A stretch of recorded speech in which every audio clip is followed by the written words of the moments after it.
دا هغه سورت دی چې د قرآن کریم افتتاح په دې باندې کېږي او هغه سورت دی چې په هر منځ کې په هر رکعت کې ویل کېږي او سورة الفاتحه هغه سورت دی چې هر مسلمان ته دا سورت یاد دی تر دې چې ماشومانانو ته اولنۍ سورت دا یادېږي نو د دې سورت د تفسیر او د وضاحت یا د دې په ترجمه باندې د ځان پوه کولو پوره کوشش پکار دی کم سے کم چې تا ته دومره پته دا کوم صورت چې ته مانځه کې په هر رکعت کې وایې د دې څه معنا او د دې څه تفسیر دی او په څه طریقه باندې په دې پوهېدی شي د دې فضیلت به تاسو واورئ چې الله سبحانه وتعالی دې صورت له څومره اوچت مقام ورکړی سورة الفاتحه من پرون دا خبره ذکر کړې و چې دا مکی سورت دی اکثر علماء دا قول دی دا مکی دی او راجح قول دغه دی والله اعلم بعض علماء وی دا مدنی دی بعض وی مکه او مدینه دواړو کې نازل شوی هنا مضبوطه خبره دا ښکاري چې دا مکی سورت دی د هجرت نه مخکې نازل شوی ترتیب د دې سورت په مصحف کې هغه اولنې سورت دی د مصحف افتتاح د دې نه کېږي او ترتیب د نزول د پنځم سورت دی یعنی پنځم سورت دا نازل شوی دی د سورة المدثر نه وروسته سورة المدثر چې نازل شو بیا پسې سورة الفاتحه دا عظیم الشان سورت بیا نازل شوی په دې باندې یو څو دلایل دي چې دا سورت مکی دی مدني نه دی یو دلیل بدا دی چې الله په قرآن کې وایي په سورة الحجر کې ولقد آتيناك سبعا من المثاني والقرآن العظيم الله وایي ما درکړي دي تا ته هغه اووه آیتونه چې بر ویل کېږي دا سورة الحجر چې دی دا مکي سورت دی یعنې مکه کې نازل شوی او په دغه سورت کې دا خبره ده او پیغمبر صلی الله علیه وسلم بیا د دې وضاحت پخپله کړی دی تفسیر یې کړی دی چې دا السبع المثاني څه ته وایي دا کوم اووه آیتونه چې بر ویل کېږي هغه پخپله ویلي چې دا سورة الفاتحه دی یو دلیل دا شو چې دا سورت په مکه کې نازل شوی دی مدینه کې نه د هجرت نه مخکې دویم دلیل بدا دی چې دا مونځ فرض شوی دی په مکه کې او مونځ نه کېږي بغیر د سورة فاتحې دا بل دلیل دی بلکې بعضو علماو نه دی ویلي دا قول کمزوری دی یو اولنۍ سورت چې نازل شوی دی هغه سورې فاتحه دا سورت اول نازل شوی او ډیر محققین علماء دا خبره کړې د مشرانو لکه امام ابن کثیر ابن حجر او امام ابن تیمیه او نور داسې علماء او مضبوطه خبره هم دغه دی چې دا سورت مکی دی د هجرت نه مخکې نازل شوی سورة الفاتحه دې کې اووه آیتونه دي یو رکوع ده د سورت یو رکوع ده د دې ډېر فضایل دي یو څو به دې ذکر کړو لوی فضیلت د دې سورت دا دی د سورة الفاتحه لوی فضیلت دا دی چې دا د مانځه په ارکانو کې یو رکن دی د سورة الفاتحه د ویلو نه بغیر مونځ نه کېږي رکعت نه کېږي کاغه امام دی کاغه مقتدی دی او کاغه ځان لمونځ کوونکی دی.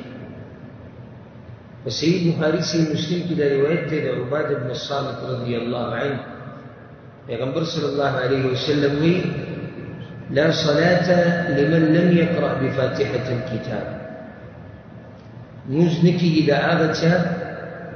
چې څوک پکې فاتحة الكتاب وایي سورې فاتحه پکې وایي لمن لم د عامه خبره ده دلته راته بوسونه کول چې دا به د امام دپاره او دا به د یوازې لمونځ کوونکي دپاره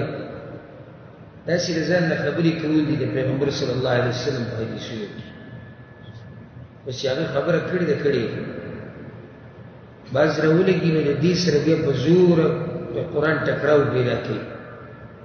وی الله وی چې اذا قرئ القرآن فاستمعوا له الله وی چې قرآن ویل کېږي غوږ ورته کېږي ورته ستا مطلب څه دی د پیغمبر د خبرې او د الله د خبرې په منځ کې ټکراو راولي په حضور دغې لپاره لګولې په دې آیت باندې ما ورته دومره نه پوهېږو څومره چې د هغه پیغمبر پوهېږي په چا چې دا قرآن نازل شوی او ما ته پیغمبر دا خبره کړې ده چې کله په منځ کې ولاړې نو سورې فاتحه به ویې زما استاد کار دی سمعنا واطعنا موږ دا خبره واورېده او موږ په عمل وکړو په دې کې چغچې وهل او دا د امام خو تلاوت کوي او دا خو تشویش پیدا کوي والعیاذ بالله بس تلاوت ته تشویش و تشویش په هغه دی چې غلي ولاړې دا چې هېڅ پکې نه وي په ټول منځ کې د کار سوچ کوي او د کاروبار سوچ کوي او یو طرف ته سوچ او بل طرف ته سوچ چې سوره فاتحه په منځ کې وي د ده په منځ کې اطمینان او سکون وي مقتدی دی نو دا حدیث عام دی دا یو فضیلت دی د دې صورت چې دا د منځه په ارکانو کې یو رکن دی دا مسله موږ د یعنی عام درسونه چې کوم کېږي به یې موږ تفصیلا ذکر کړي ده او د هغه چا دلایل موږ ذکر کړي څوک چې دا وایي چې سوره فاتحه به مقتدي باندې لازم نه ده او دې طرف ته ډېر بې شماره دلایل دي خو دا مقام د دې مسلې د بیانولو نه دی دلته صرف اشاره ده دې خبرې ته چې دا صورت دومره اوچت صورت دی چې د دې نه بغیر د دې د ویلو نه بغیر ستا مونځ نه صحیح کېږي دغه شان دویم فضیلت د دې صورت دا دی په قرآن کې عظیم صورت هغه دا دی اعظم سوره فی القرآن یا افضل سوره فی القرآن غوره صورت په قرآن کې عظیم صورت په قرآن کې دا خبره ته د اوس ته وکړم چې ستاسو ذهن کې چې کله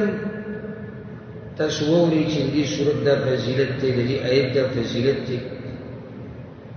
د دې معنی به دا نه چې د الله د باقي کلام فضیلت نشي د الله ټول کلام غوره دی خو بیا بعض آیتونه په بعضو باندې فضیلت لري پیغمبران ټول غوره دي خو بعض پیغمبران د بعضو نه غوره دي خو د الله کلام ټول غوره دی ټول افضل دی ټول عظیم دی خو بعض صورتونو له الله به ځان له مقام ورکړی بعضو آیتونو له ځان له مقام ورکړی نو دا صورت چې دی دا په صورتونو کې عظمت والا صورت دی او دلیل به دې باندې دا د امام ترمذي او حدیث راوړی دی د ابو هريره رضی الله عنه وی پیغمبر صلی الله علیه وسلم ابی بن کعب رضی الله عنه ته ویلي اتحب ان اعلمك سوره لم ينزل في التوراة ولا في الانجيل ولا في الزبور ولا في الفرقان مثلها یا مثلها ویتا ته داسې صورت ونه ښیمه چې په تورات کې په انجیل کې په زبور کې داسې صورت نه دی نازل شوی بلکې په قرآن کې چې دا عظیم شان صورت ته په ټولو هغه ورته نعم یا رسول الله ما ته وښیه پیغمبر صلی الله علیه وسلم ورته ته په منځ کې څه ورته دلیل دی چې سوره فاتحه کې سوره فاتحه نه بغیر لمونځ نه کېږي ویته منځ کې څه کیف تقرأ فی الصلاة فقرأ القرآن هغه د سورة فاتحة والوستوى خدا سورة كيوم پیغمبر صلی اللہ علیہ وسلم ہوتی والذی نفسی بیدی آغا اللامي لقسمي لتشاب الاسك لما سادة ما أنزلت في التوراة ولا في الإنجيل ولا في الزبور ولا في الفرقان مثلها ديسي سورتنا بالتوراة كشتي بالزبور كشتي بالإنجيل كشتي لدمر عظيم سورتي أو بيغمبر صلى الله عليه وسلم داغ سورتي تجديد السبع المثاني ولكي أو بيغمبر صلى الله عليه وسلم بخبرد آيات والوسط ولقد آتيناك سبعا من المثاني والقرآن العظيم بل حديث كديس العزيز ده حديث إمام بخاري لوله ده أبو سعيد ابن المعلى رضي الله عنه ويقول صلى الله عليه وسلم قلت يورزوه لأعلمنك سورة هي أعظم السور في القرآن قبل أن تخرج من المسجد يقول صلى الله عليه وسلم وتيزل يقينا تاتا يو سورة خيمة تعقد القرآن بدي سورتين عظيم الشان سورتين مخي دين يستري الجماعة بموسى بين زمان لا سوري كلتي الجماعة وتوي ما وتوي جي يا رسول الله تسويري جزء بتاتا يو سورة خيمة تعقد القرآن كي عظيم سورتين پیغمبر صلی اللہ علیہ وسلم ہوتی الحمدللہ رب العالمین اغدر سورة فاتحة وتيا ذكر أو بيوتي هي السبع المثاني داغا وأيتني تبربر ولكي والقرآن العظيم الذي أوتيته داغا عظيم قرآن لجل ما لا يوم فايدة بذكر كجديد السبع المثاني ولكي من جواب يوكد عقيدة دي مشهور كده بربر ولكي ذكرت السبع المثاني أغوى أيتوني بربر ولكي جيم جواب ذكر دي لأنها يثنى بها على الله ذكرت بدي سورة ثناء اللامات لأن لا ثناء ولكي بفكي بل جواب ذكر دي بعض علماء لأنها استثنيت لهذه الأمة ذكي جدا سورة استثنائية لديك أمت فربل جدني دور كريشة يدري جواب المشهور جواب ودري وانا خبري بديك شيء السبع المثاني دا وايتنا بربر ولكي السبع المثاني دا وايتنا تبديك قلما دي ثناء السبع المثاني دا وايتنا دي دا خاص لدي أمت البارتي وخانوه أمتنا لا داني دي وركي درشان درين فزيلتي واو أبو هريرة رضي الله عنه روايته تصريح مسلم كي پیغمبر صلى الله عليه وسلم من صلى صلاة لم يقرأ فيها بأم القرآن تأتي منزق وبغيك أم القرآن ونبي بسورة أم القرآن ولكي سورة فاتحة فهي خداج دريبي لله خبروك دا منزق نامكملة ده غير تمام أو شيء نامكملة ده كورني أو شيء كورني ده أو قبلي ده يوم ليس ده خبر كولا ده ناشنا ويجي ده حديث مشكلة سورة فاتحة لازمة ويجيز كه پیغمبر ويجي فهي خداج ده موز نامكملة ده نسيش هو شكر نامكملة ده هو شكر اللي جمرة تعصب لا تدو خبري تقولي خلقت أنا مكمل بنزلها ديما أنا مكمل كوتشي أنا مكمل شكونه لكن شيء سريع بنزلكو أو بمنزل كي آخرين ركعات كي سجدي ولا لغوري آخرين ركعات كي أدو سجدي ولا لغوري داري كي سلام وغير ده موز مكمل ده كنا مكمل نعم مش لا مكمل شو نسيجو توشي ولا شيء السورة الفاتحين بغير موزنا مكمل شيء مكمل ده ولا شيء مقصد ده إذا مثلا بمخي ذكر ده حديث كبير خبر أبو هريرة رضي الله عنه يقص دويتي إنا نكون وراء الإمام ده سوازها خبرات أبو هريرة ممكن الإمام بزيشات ولا لا بس پیغمبر کوئی چې سورہ فاتحه بغیر موږ مکمل نه چې امام دې شته وایي سبب پیغمبر صلی الله علیه وسلم ورته ویلي ابو هريره رضی الله عنه ته عفوا ابو هريره ورته ویلي اقرا بها في نفسك ځان سره وایه معنی چې پټه وایه بیا یې ته ویلي فإني سمعت رسول الله صلى الله عليه وسلم يقول ما د پیغمبر صلی الله علیه وسلم دا خبره اورېدلې ما دا حدیث دی لپاره او دا حدیث مروي د فائدې لپاره مقصد دلته دا دی دا فضیلت دی وی پیغمبر دا خبره کړې ده ګورروي پیغمبر نه مې اورېدلې هغه دا وی چې قال الله دا خبره اوس الله قسمت الصلاة بيني وبين عبدي نصفين ما دا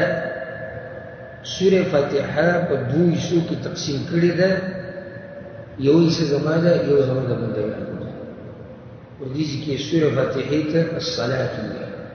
موز دي کې دې اشاره دي بغیر موز نه کېږي ځکه ته الله وی دا خبره ده الله قسمت الصلاة ما وی دا موز نیم کړی دی په موز باندې چې موز د مراد سورة فاتحة ده دلیل به څه دی روان حدیث فإذا قال عبدي إذا قال العبد كلمة بندوي الحمد لله رب العالمين سورة عظيم الشان سورة إمام لي بغنى كلمة بندوي اللوي حمدني عبدي زما بندا حمدني عبدي زما بندا زما حمدوي وإذا قال الرحمن الرحيم كلمة بندوي الرحمن الرحيم اللوي أثنى علي عبدي زما بنده زما ثناوي وإذا قال كرجل بندوي مالك يوم الدين اللوي مجدني عبدي زما بنده زما باكوالي وقال مرة فوض إلي عبدي روايات كده سرزي بكرج مالك يوم الدين مع اللوي ويبندت الكرمات والك ذكر الله وأكمل دي دورز الجزاء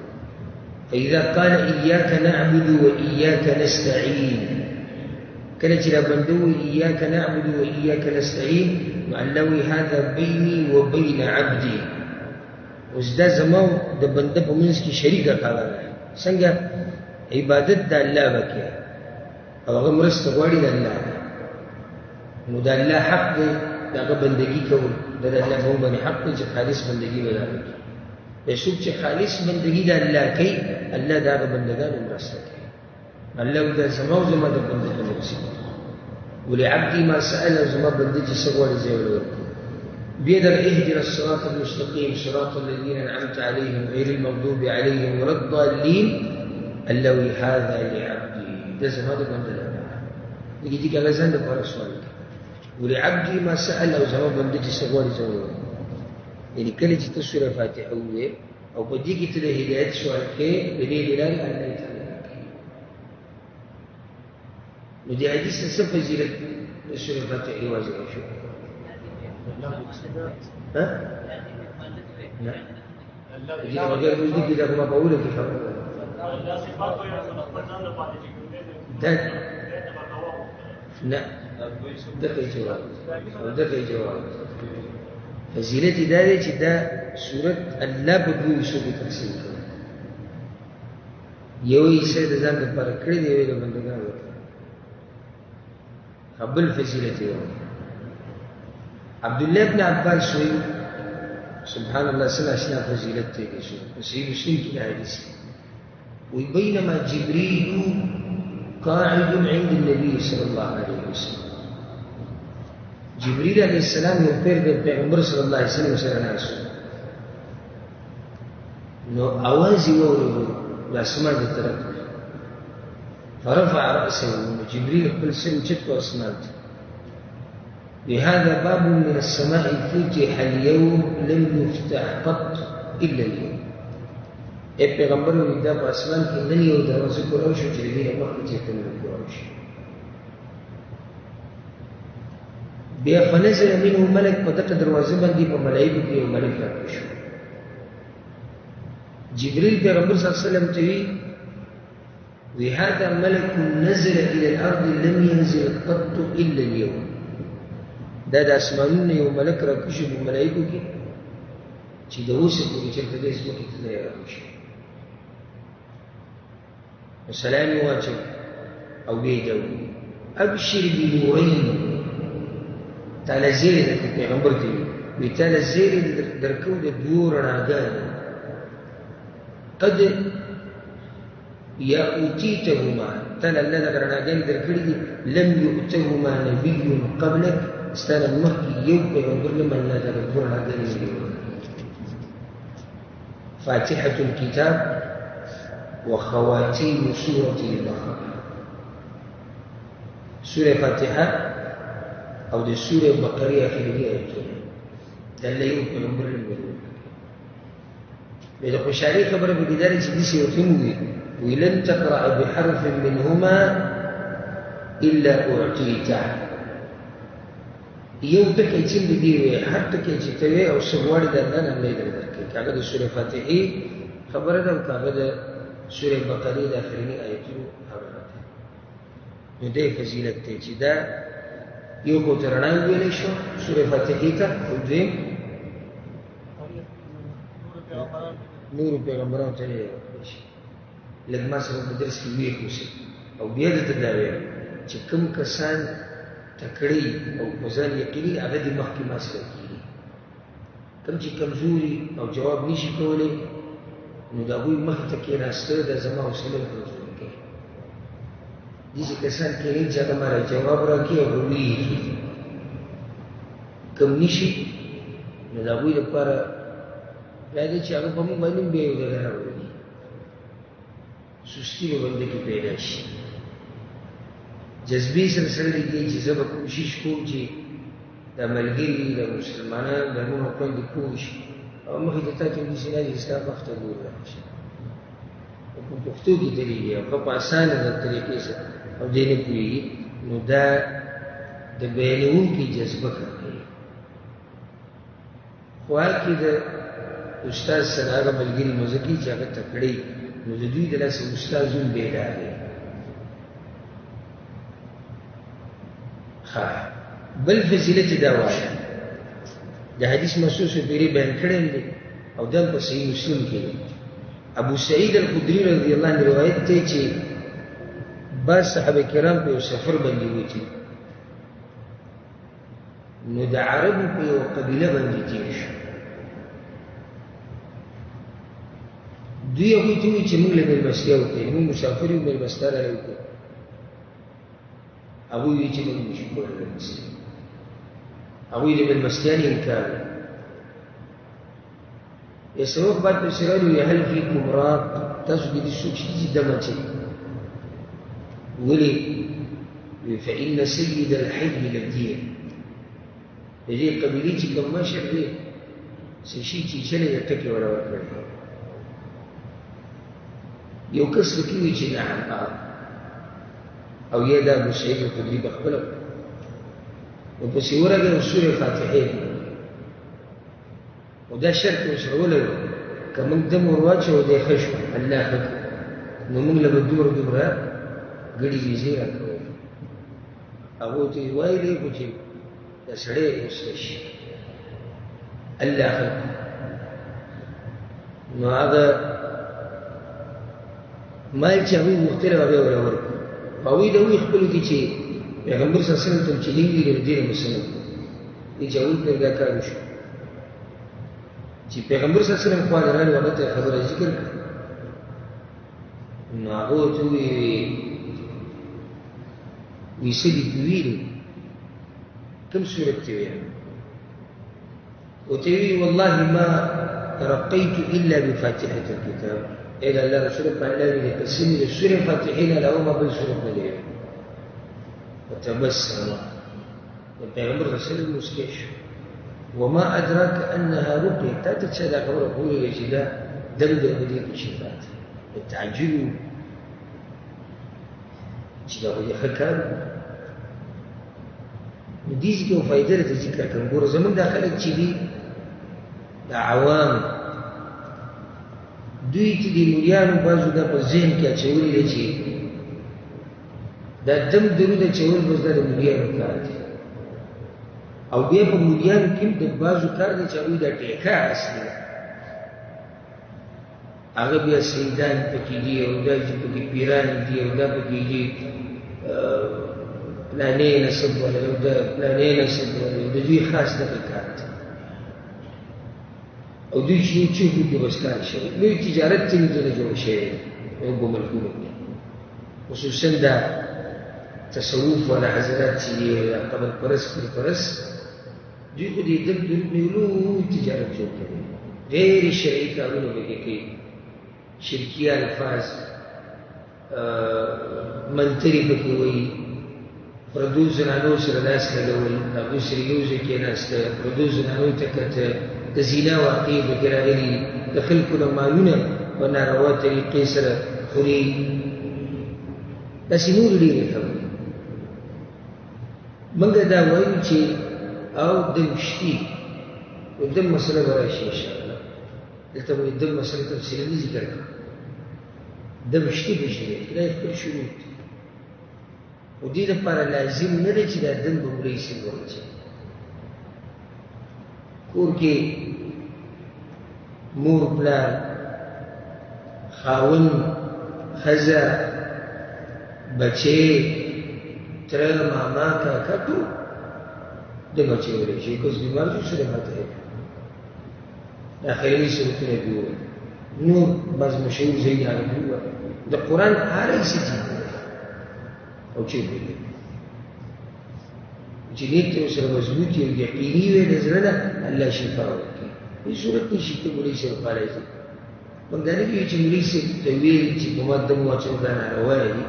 خو د دې خلکو دا یو سوچ جوړ شوی دی چې دا دم درود اچول شي د ملا او د قاري کار دی او دا غلطه نظریه ده دا غلط سوچ دی بعض وایي موږ سره په دې کې اجازې هغه بدیلې راوړي بر اوسره بور غونډه کې یې سره کړی دا اجازه پلانې لري د پیسې شي اجازه دې کې اجازه څه ضرورت دی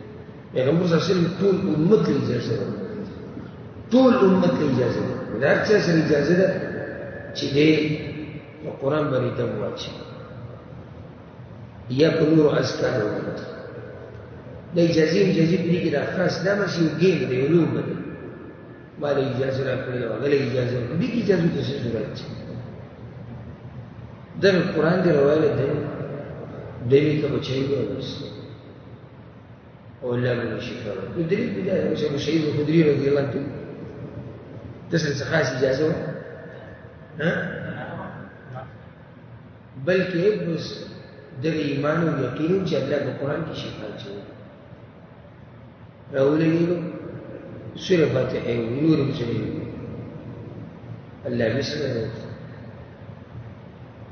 ها نو د دې نه څه فضیلت راوړي سوره فاتحه شفا پکې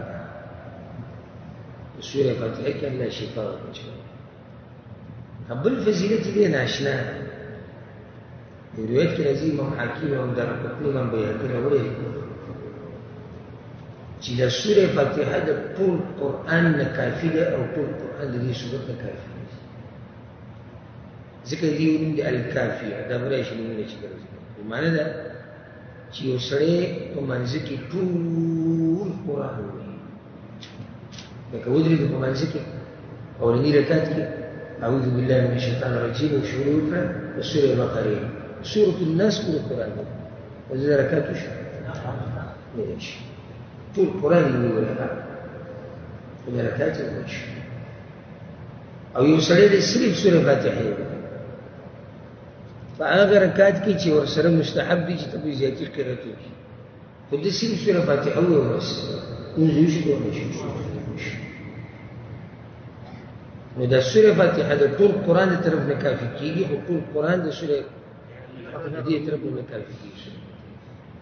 د دې فضیلت دی سبحان الله دا هغه سورت دی د سوره فاتحه د دې نن سورت دی ګورئ دی په دې کې د توحید د درې قسمونه ذکر شي درې قسمونه توحید کوي الوهیت اسماء و صفات وده ان شاء الله دي تذکره وتكون چې کله دې سورت تفسیر شروع شي نو دا دې سورت فضیلت ته چې سره د لنوارینا په دې کې درې قسم توحید ذکر شوی دا سورت چې په دې کې دوه قسمه شفا ده. شفا د بدنونو، شفا د زړونو. شفا د بدنونو په تاسو وایي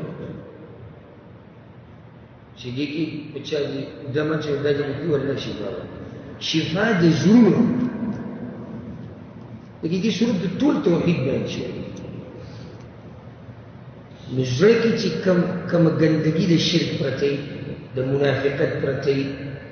د بيدینۍ چې څومره بیماریاں دي په زړه کې پرته، دا ټول شفا د سورۃ فاتحه. نو په دې کې دوه قسمه شفا ده، شفا د بدنونو او شفا د زړونو. او امام ابن القیم رحمه الله یو ځکه دا خبره ذکر کړې ده چې حرم ته تللی وم او دومره سخت بیمار شوی وم چې ودرېدی ونه شو، ودرېدی ونه شو او دې په صورت مو واپس راغلی. الله له مقصد د دې هندي خبره ده عوام مسلمان او موږ ټول کوشش دا کوو اکثر د دې مليار زموږ سره نه لګي وره چې دا قصه تاسو دې چې کړی چې زمونږ هغه کم زنجیرونه چې موږ یې خلکو ته ورچوي، تاسو زنجیرونه ماتوي. دې بعضو مليارو دې دم نه وبو جوړ کړی او دې لپاره اجازه دې لپاره او بعضې پکې نیولي تاسو لیدلي پنجاب کې ځوان په دې علاقو کې نه یې ګیرې نه یې بریتو پیسې په ځان پسې راکاږي لمونځ اودسته کوي. هغوی ما سره هم اجازه ده، اجازه یې جي مونږ سره بس په ده پسې خلک ورماتي. ولې اجازه ده پسې دې سورة فاتحه کې د بدن شفا ده د زړونو. امام ابن القیم وایي سخت بیمار و ودرېدی به نه شو، وایي دغه صورت به مو ویې په ځان باندې په مخه ونیوي الله راوویسته. ته بیمار یې دا صورت وایي په ځان چې بچی دي بیماران دي دا صورت کوي، ښځې دي بیماره دا صورت کوي، مور پلار دي بیماران دي دا صورت کوي. سره د یقین دا کوي لکه بعض راشي موږ خو ډېر دمونه اچوو نو دوی اکثر تجربې کوي، په تجربو شفا نه ملوي. یقین چې دا به زه ویم او الله به ماله شفا درکړي، ته به ګورې جنت شفا درکړي. ښه دا صورت چې دی سورة فاتحه د دې یو فضیلت دا دی چې څومره آسماني کتابونه چې نازل شوي د هغه آسماني کتابونو خلاصه په دې صورت کې، یعنې صرف د قرآن نه، د ټولو آسماني کتابونو. څنګه امام ابن القیم څه اشنا خبره کړې ده الله دې وبخښي. وی الله بشمار کتابونه نازل کړي دي او هغه حدیث تحقیق کړی چې یو سلسله کتابونه دي. نو الله بشمار کتابونه څه د پاسه سل آسماني د الله نازل کړي دي. د دې ټول آسماني کتابونو معانی هغه الله په درې کتابونو کې راجمع کړي: تورات، انجیل او قرآن. او بیا د دې درې کتابونو هغه ټولې معانی هغه راجمع کړي دي په قرآن کې. او بیا د ټول قرآن معانی خلاصه هغه په سورة فاتحه کې راجمع شوي. نو دا د ټول آسماني کتابونو معانی او خلاصه هغه په دې سورت کې دي. هسې که زه تاسو راته پوه شئ زه خو نه راغلی تفصیلات به زه تاسو پوه کړم، خو دا څنګه کېدی شي د ټول آسماني کتابونو معنی یې لټوي.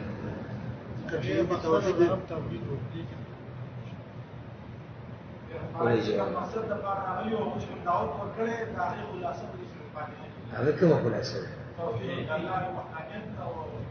توحید ربوبیت او الوهیت او اسماء او صفات او ټول یو دا مقصد د آسماني کتابونو د رالیږلو او د راکوزولو د پیغمبرانو د بعثت ربط پیدا کول د بندګانو او د رب په منځ کې په شکل د بندګۍ، ربط د بندګانو او د رب په منځ کې، د معبود په منځ کې په شکل د بندګۍ. هغه دلته پیدا کېږي. دا خو یو وظیفې مشهور ذکر دی. آسماني کتابونو رالېږل د پیغمبرانو راتګ د هغې یو ګډ مقصد دا هم دی چې دا خلک خپل رب وپېژني او په دې کې الله موږ ته ځان ولري چې څوک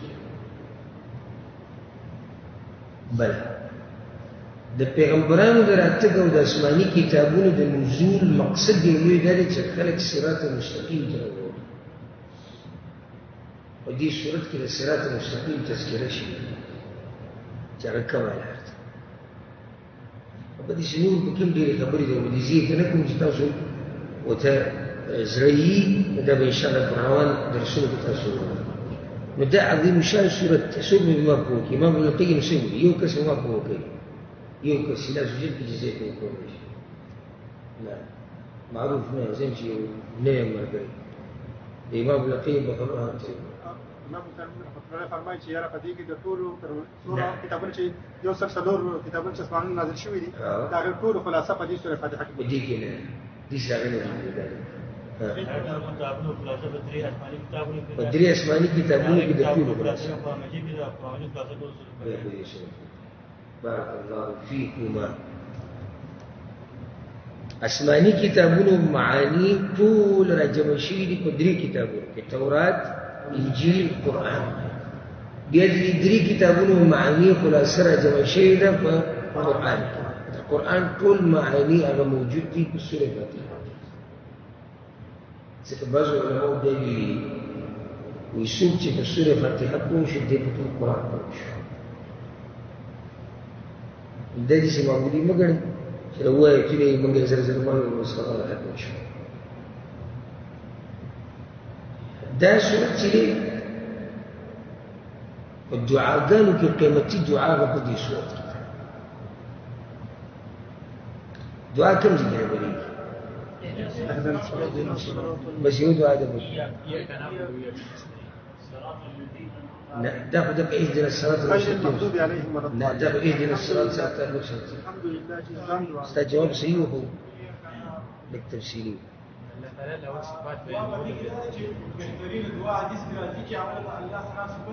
لا ده خو الدعاء تلي كذا. ده خو اهدنا الصراط المستقيم. ده انت جواب كله كنت تقول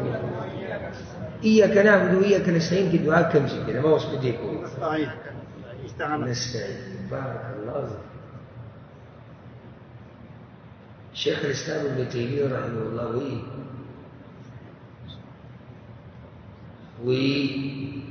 ما ډېر سوچ وکړي چې په دې دعاګانو کې به ټولو قیمتي دعا کوي. ډېر سوچ مې وکړی قرآن کې او حدیثونو کې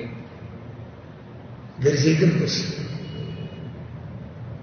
نو ما ته دا دعا ډېره قیمتي معلومه شو چې یو سړی د الله نه مرسته غواړي په هغه کار کې چې الله پرې راضي کېږي. او یا به دعا ما ومونده په سورې فاتحه کې او په سورې فاتحه کې په ایاک نعبد و ایاک نستعین پوه شوې. د دې نه بله قیمتي دعا کومه ده چې ته الله ته دا وایې چې یا الله زما مرسته وکړه چې تا راضي کړه. اخو دې بل څه شي بله کومه دعا به ته ذکر کړې چې د دې نه قیمتي یا الله زما مرسته وکړه چې تا راضي کړه. نو دا ډېره ناشنا خبره شیخ الاسلام ابن تیمیه رحمه الله کړې. وایي ما ډېر سوچ وکړو بیا دې نتیجې ته ورسېدو. نو په سورې فاتحه کې قیمتي دعا د دعاګانو هغه پرته ده. لنډه خبره به دا ده لکه څنګه چې بعضو علماو دا خبره کړې ده وایي سورة الفاتحه مفتاح كل خیر وسعاده في الدارين. هر خیر په دنیا او په آخرت کې د هغې چابي سورة الفاتحه ده. اوس دا علم شي هر خیر په دنیا او په آخرت چابي څه ده؟ چابي سورة الفاتحه. دا یو څو فضایل دي. فضایل نور هم زیات دي خو په دې به اکتفا وکړو ځکه چې خبره بیا ډېره وکړي. اوس به راشو د سورة فاتحې نومونو ده. یاده کړئ دا خبره هر شی چې نومونه یې ډېري د دلالت د هغه په فضیلت باندې کوي. هغه مخلوق دی، هغه د الله کلام دی، خو چې نومونه ډېر نو پوه شه چې بیا یو ځان له فضیلت دی. د سوره فاتحې ډېر نومونه دي. مشهور نوم دا دی، توقیفي نوم دی سورة الفاتحه، بعض نور هم توقیفي نومونه دي. دې ته سورة الفاتحه وایي، دې ته فاتحة الكتاب وایي. یو نوم دا شو الفاتحه، وسره خوا کې فاتحة الكتاب.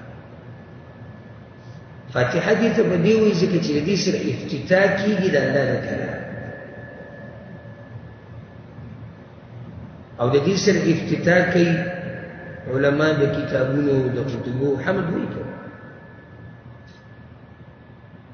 نو ځکه دې ته فاتحه ویل کېږي، د دې سره افتتاح شوی. د دې سورت بل نوم دی الرقیه، سورة الرقیه.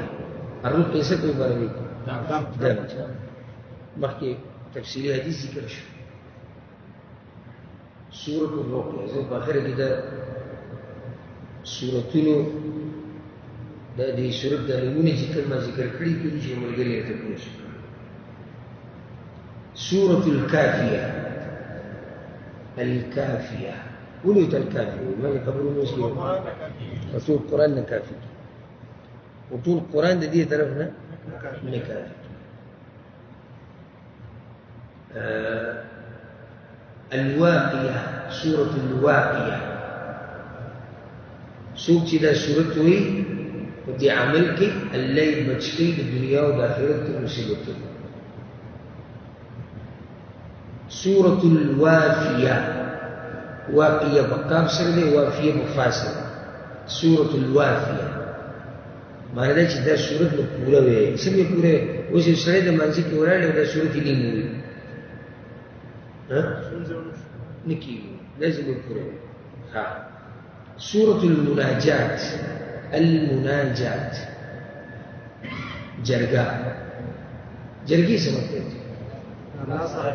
په دې کې د بندو د الله په منځ کې جرګه څه ښایسته جرګه د الله حمد او ثنا او بیا الله ته ایاک نعبد موږ ستا بندګي کوو، یا الله ستا د مرسته وکړو، یا الله نیغه لاره راته وکړو. دې جرګه وایي. نو جرګه ده په منځ د بندو د الله کې. دې ته سورة التفویض ویل کېږي. التفویض ضاد سره دال سره، یعنی په دې کې کار سپارلی شوی دی چاته؟ الله ته. بنده ځان سپارلی دی الله ته. کوم ځای کې ځان سپارلی دی؟ ایاک نعبد وایاک نستعین. یعنی مطلب دی چې یا الله که ستا مرسته راسره نو د ځان حواله کړو چاته؟ ځان یې حواله کړو الله ته. ځکه دې ته ویل کېږي سورة التفویض. د دې یو ناشنا نوم دی د عبدالله بن عباس ته نقل دی، أساس القرآن. سورة أساس القرآن، ده قرآن أساس والبنيان، افتتاح الدين. يقول لهم ده سورة الحمد، لا هو زين يقولوا ده سورة الحمد، ديك الله حمد ما يشاء. سورة الصلاة، ولي الصلاة إذا ما غير مزنكي. سورة القرآن العظيم، وهم كانوا يستيقظوا شو البيغمبر صلى الله عليه وسلم ده قرآن عظيم، القرآن العظيم. ها سورة السبع المثاني، سمعتوا السبع المثاني؟ ما يدري ما يذكر كله. وآيتوني تبار بار ويلكي نور أمتون تلين بلا وشيء دري دي أمتون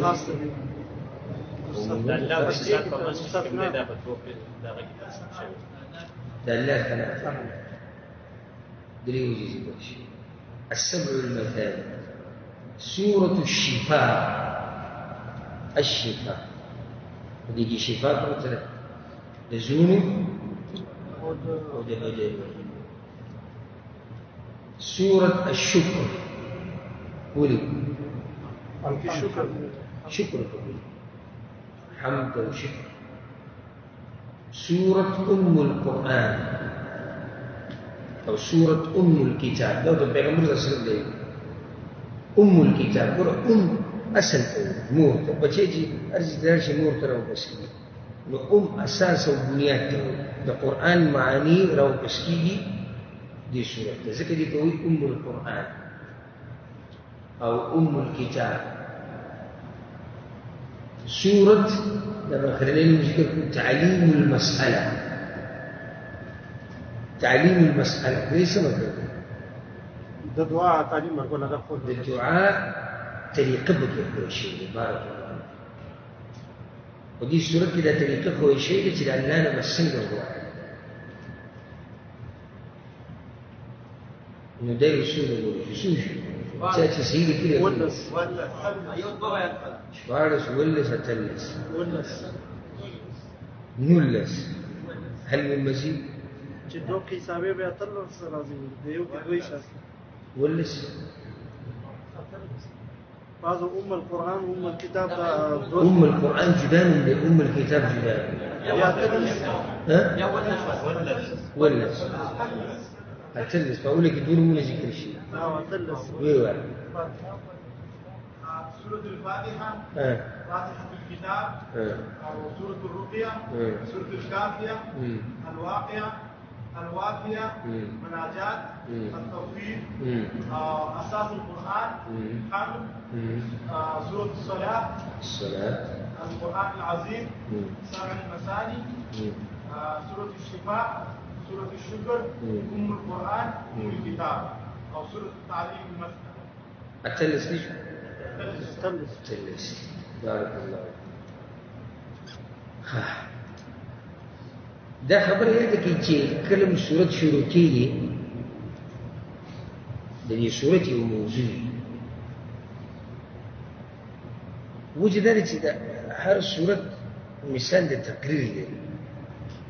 هر صورت مثال د څه دی تقریر او چې کله یو عالم یو شیخ تقریر کوي بیان کوي دا یو موضوع چې دې څه باره کې خبره کوي د هر صورت موضوع مقاصد دي د دې سورة الفاتحة موضوع طول تاويږي د عقیدې خوښه عبادت آخرت باندې ایمان د الله سبحانه وتعالى په صفاتو باندې ایمان بندگی یوازې د الله کول مرسته صرف د الله نه غوښتل دعاګانې د الله نه غوښتل د الله طرف ته توجه د هدایت سوال کول د الله نه او دا چې هدایت نصیب کول د الله په نصیب الله ته عاجزي کول الله ته خپله کمزوري راښکاره کول ټول موضوع د دې خوښه او لنډه ده لنډه خبره ده چې درې خبرې په تفصیل سره بیان شوي دي هغه ده د دې اولني آیت ته ورته څلورمه ګورئ په دې کې د الله تعریف دی چې الله څوک دی الحمد لله رب العالمين الرحمن الرحيم مالك يوم الدين إياك نعبد وإياك نستعين هذه څلور آیتونه پسې دي د الله تعریف څه کوي الله پېژندلو دویم موضوع کومه لار الله ته رسي هغه پکې بیان شوی هغه په دې پنځم آیت کې اهدنا الصراط المستقیم دریمه خبره پکې دا ذکر شوې ده چې بیا د خلقو څه حال دی د دلیل لارې سره دا ذکر شو انعمت عليهم او المغضوب عليهم او الضالين درې قسمه هغه بیا په شپږم او اووم آیت کې ذکر شو او شي دی نو سورۃ په درې شو تقسیم کو نو څنګه شي دې څلورو آیتونو کې د الله تعالی تعریف دی څلورو آیتونو کې الله تعریف او الله ته بسم رسول پنځم نمبر آیت کې د الله تعالی الله ته رسول لار هغه وځي شي شپږم او اووم کې د خلقو حال د دغه لارې سره څوک روان دي څوک نه روان دا به شي دا خلاصه او خبرې به چې سړی دی هر مسله کې ډېرې خبرې دي خو موږ به کوشش دا کوو چې خبرې مختصری چې زر تر زره او په دې خپل وخت کې موږ د پوره قرآن د الله په توفیق سره بیان. سورة الفاتحة په دې کې الله وایي أعوذ بالله من الشيطان الرجيم بسم الله الرحمن الرحيم الحمد لله رب العالمين الرحمن الرحيم مالك يوم الدين إياك نعبد وإياك نستعين اهدنا الصراط المستقيم صراط الذين أنعمت عليهم غير المغضوب عليهم ولا الضالين.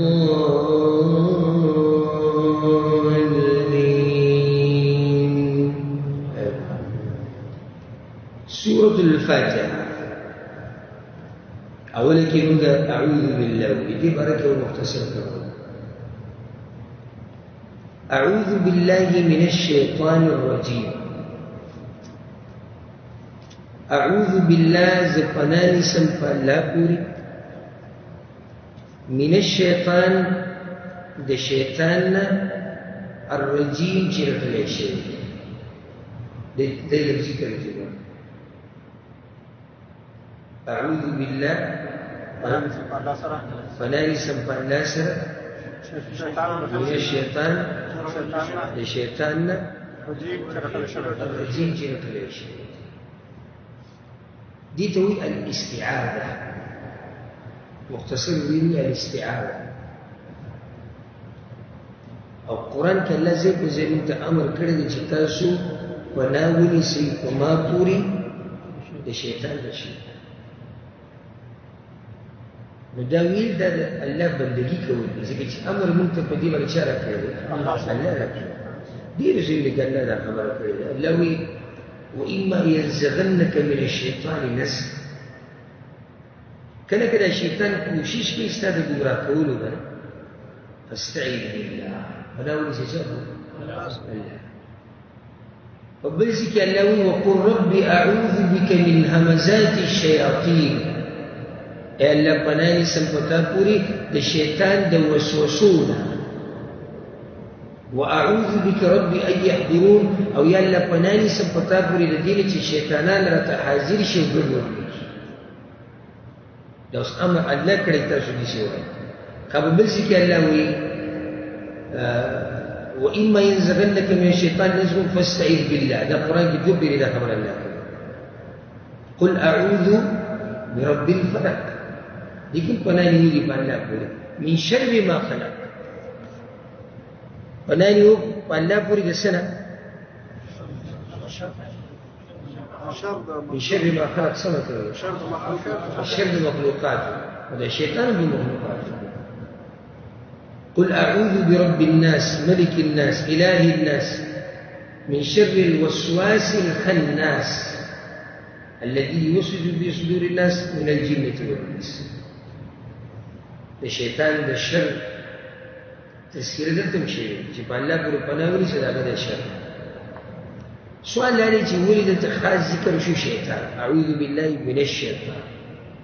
لکه د بل چا شر ذکر نشي د شیطان د شر تذکره نو جواب دی چې الله سبحانه وتعالى د دې خبرې وضاحت په قرآن کې ښه واضح کړی یا بني آدم لا يفتننكم الشيطان كما أخرج أبويكم من الجنة إذا آدم بچو شیطان په فتنه کې وروانه چی لکه څنګه چې تاسو مور پلار د جنت ته راوځي معنی چې د شیطان چل ول ډېر خطرناک زمونږ مور پلار څوک دي آدم علیه السلام او حوا بیبي معنی چې ځان ته ساتي نو چې ځان ته ساتي نو هوښیار اوسه او په مخه د استعاذه وایي خبرتي کې الله ان الشيطان لكم عدو شیطان ستاسو دشمن دی فاتخذوه عدوا دشمن ونیسي ماموري مګړه من که ځان وده کړی دی خو هغه څه دی هغه بیدار دی قسم هغه خوړی دی قسم الله ته قسم خوړی دی فبعزتک لأغوینهم اجمعین یا الله وایي ستا په عزت مې دې قسم وي چې دا ټول به ګمراه إلا عبادك منهم المخلصين چان کړی شي بندگان چې کوم ستا دي چې هغوی خیرخوا دي هغوی کې اخلاص دی دیندار دي هغوی نشي ګمراه کولی نور هغه قسم خوړلی چې زه به دا خلک ګمراه کوم نو ضرورت دی دې ته چې ته الله پورې پناه ونیسي د دغه عظیم دشمن د شر هدایت ټول په کوم کتاب کې دی قرآن چې ته اوس د هدایت دا کتاب کولاو کړي نو شیطان به تا کړي تا ته به څه وایي چې ځه وایه قرآن یې زده کړه تفسیر یې وکړه ترجمه یې وکړه ځه به پوه کړه ځکه چېرته معمولي د خیر کار کوې که نه ځکه چې د خیر کار هم ټول یو شان نه دی که نه څه ډېر سلک دی ته چې معمولي د خیر کار کوې شیطان تا نه پرېږدي نو څه دې خیال دی چې ته د رب العالمین کتاب روایې ته وکړي فیسبوک ته 2 ګنټې سړی راشي دله څه نه کوي هېڅ نه درپې نه راوکړي او دا واټساپ او یوټیوب او لوب او ټول بازارونو کې ګرځېده مزدوریانې 10 ګنټه 12 ته چې کله د قرآن خبره راشي کله اګرمې او کله بیا او کله هلته او کله دلته دا ټول د شیطان چل دی شیطان ته په اعلی سره خو نه پرېږدي چې کله ته د شیطان مقابله وکړي نو د الله په توفیق سره به ته زورور شي بیا وایه د قرآن چې څومره یې وایه دا کوم سړی چې قرآن نه لري او نه یې مراجعه کوي نه یې یادوي نه یې لولي نه یې تفسیر او ترجمه کوي د شیطان ته ځان تسلیم کړی دی چې زه ستا د خبره منم او دې کتاب سره تعلق نشته او کوم چې په مقابله کې دی نو شیطان که د خپل سر دیوال نه راواچوي خو هغه سره څه نه شي کولی ځکه چې الله ساتلی دی دغه بنده الله ساتلی دی هسې نه دی ساتلی بنده کې کمال دا دی چې دی د شیطان په مقابله کې دا اوس یې سړي باندې ته امتحان راوله هسې دا ناشنا راغله امتحان دې راوله وایي ستا دا موبایل دا ما لرکه 24 ګنټو له ما سره یاره کله لیونی نه شو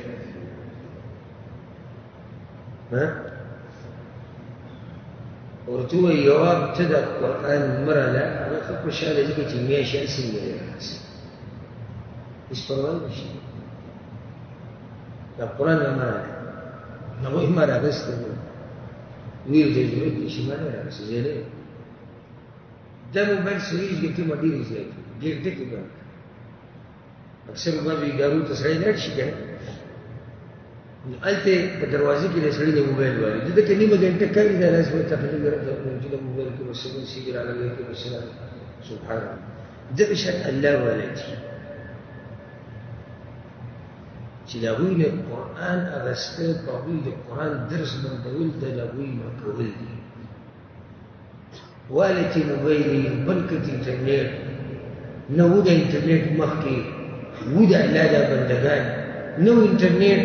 و د محبت د خلکو د قرآن سره هغه اولیاء الله هغه نیکان خلک الحمدلله دې دور کې شته شتي دې دور کې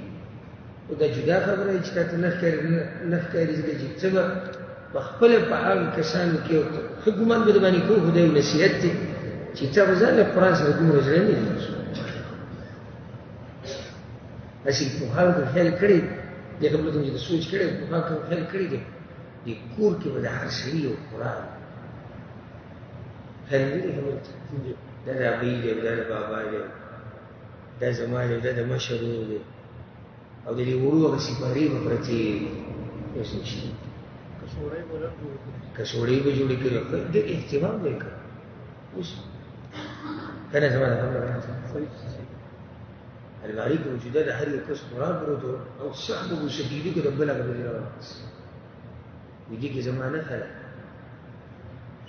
ما به ځان ته ځای برابر کړی اوس پوره کور کې مصحف به ویلی او که یې چېرته یو سپین ږیره په کور کې غریب هغه یې علي وغیرې او یا هغه بوډۍ کور کې چې راغی قرآن راجوړ نو چې د دغه نه خو دمه شي که نه د فیسبوک نه د واټساپ نه د یوټیوب نه چې د دې نه خو دمه شي الله زموږ په حال رحم وکړي پته نه شي چې څه الله ته وسوي صبر وکړي بسم الله الرحمن خبره مې دا کوله چې شیطان ته په اعلی اسانه کتاب الله ته نو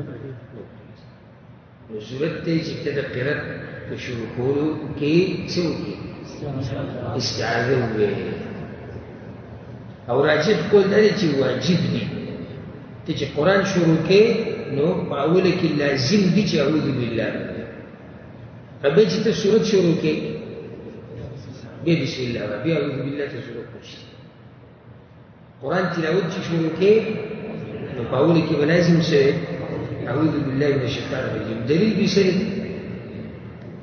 فإذا قرأت القرآن فاستعذ بالله من الشيطان بارك الله فإذا قرأت القرآن فاستعذ بالله من الشيطان الرجيم اے پیغمبر ته چې کله قرآن ولي نو پناه ونیسه په الله پورې د شیطان رټلی شوي امر دی او امر د وجوب دپاره د کار لازم دی نو په اوله کې به اعوذ بالله لازم بیا دا مسله ورسره یاده کړي چې اعوذ بالله یعنې پناه نیو په الله پورې په هغه څه کې چې صرف په الله قادر دی داسې د الله حق دی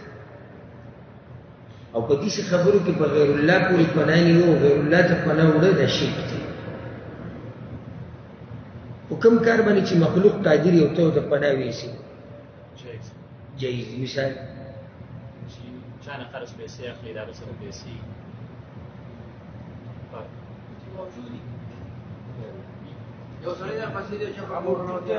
بارك الله فيك یو سړی در پسې دی وجمي او چې چا په کور ورننوتي او په تلویزیون کې بیچاره مال پناه جایز ده که نه ولې جایز ځکه چې په دې کار قاضي دی اوس پناه نیو په مخلوق پورې په هغه کارونو کې چې هغه د الله دي بیسه دی شرک زي په ځای الله قرآن کې دا خبره کړې ده چې پناه نیو دا صرف الله پورې ونیسي دا هغه حق دی وأنه كان رجال من الإنس يعوذون برجال من الجن فزادوهم رهقا سورة الجن کې الله وی بعضو انسانانو به پناه نیو په بعضو پیریانو پورې نو د دې د لاسه په پیریانو کې سرکشي څه شوه سیوا شوه په دې ځای وګوره دا موږ مسو تفسیر کې علماء دا خبره لیکلې دي چې د جاهلیت په دور کې په عربو کې دا عادت و چې کله به په سفر باندې ووتو که نه شپه به شوه نو دا به وي اعوذ بسید هذا الوادي زه پناه نیسم په هغه چا پورې او پناه وړم هغه چا ته چې هغه په پیریانو کې د دې علاقې سید او مشر دی چې ما د دې شر نه وساتي دا د هغوی عادت پیریانو پورې به پناه نیو او دا شرک د مخلوق د شر نه ساتل د چا کار دی دا خو د الله کار دی نو پناه وړل یا پناه غوښتل مخلوق نه په هغه کار کې چې هغه خاص په الله پورې دا څه دی دا شرک دی والعياذ بالله الله يتبع ساتي مختصر پر خبره ذکر کو بعض ځایونه چې الته شریعت دا ویلي چې تاسو استعاذه ووایئ کېدای شي تاسو ذهن کې اصول ځایلي نو زه به اصول ذکر کړم د تلاوت نه مخکې قرآن کې په امر دی چې کله دې له غصه دېرې شي لکه یو مشهور حدیث دی چې پیغمبر صلی الله علیه وسلم اعوذ بالله دې وایي دا کس هغه دوه کسان چې غصه شي که دا اعوذ بالله من الشیطان وایي ذهب عنه ما یجب د دې له غصه به څه شي دا ختم شي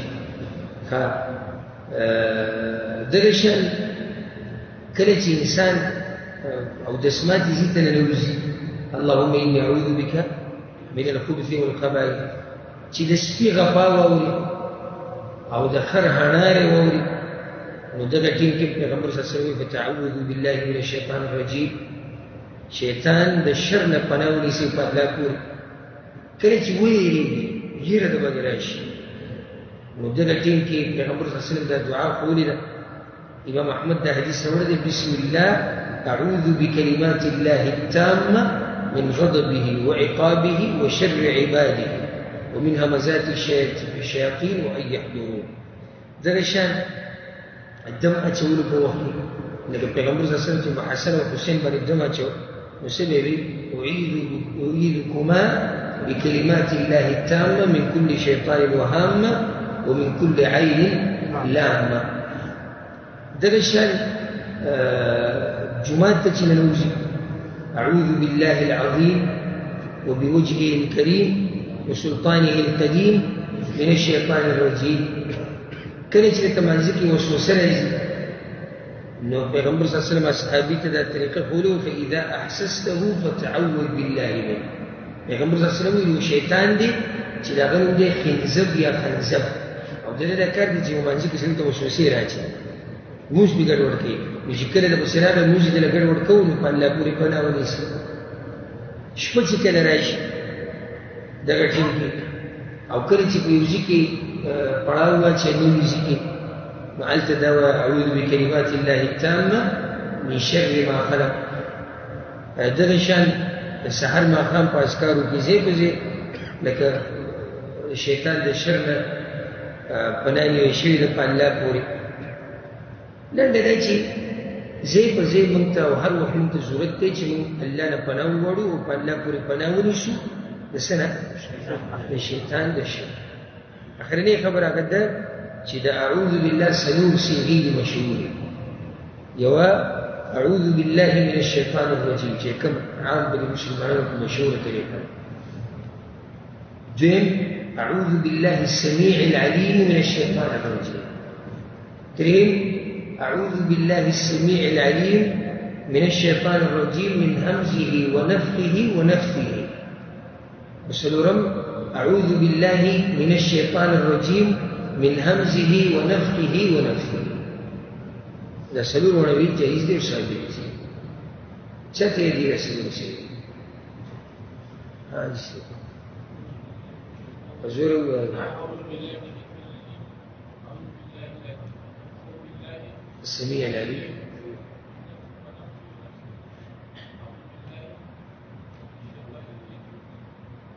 طوی ګډوډ شي نو چاته یې دي شوي؟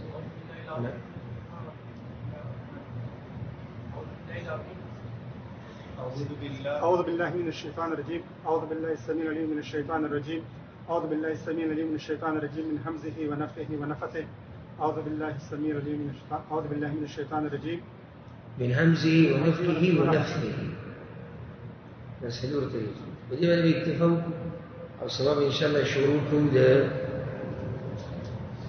بسم الله الرحمن الرحیم او بیا مخکې سورت ووایو. الله سبحانه وتعالى زموږ د پوهې کې په قرآن او په حدیث باندې. هذا والله أعلم وصلى الله وسلم على نبينا محمد وعلى آله وصحبه أجمعين.